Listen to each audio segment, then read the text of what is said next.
সিকান্দার সিনেমায় সালমানের নায়িকা হলেন রশ্মিকা।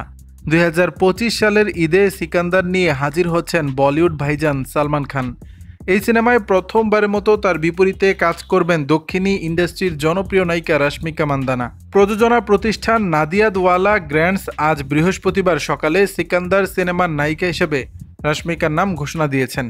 সামাজিক মাধ্যম এক্সে দেওয়া এক পোস্টে বিষয়টি নিশ্চিত করেন তারা।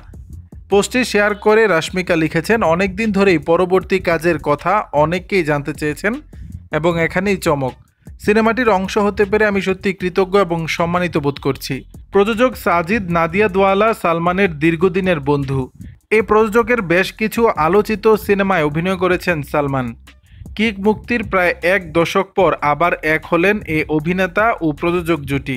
অন্যদিকে গুড বাই সিনেমা দিয়ে বলিউডে পা রেখেছিলেন রশ্মিকা। এরপর তাকে দেখা গেছে মিশন মজনুতে। তবে সবশেষ অ্যানিমেল সিনেমা সব রেকর্ড ভেঙে দিয়েছে। বলিউডেও তাকে জনপ্রিয়তা এনে দিয়েছে। দর্শক, বিষয়টি নিয়ে আপনাদের মতামত জানাবেন নিচের কমেন্ট বক্সে।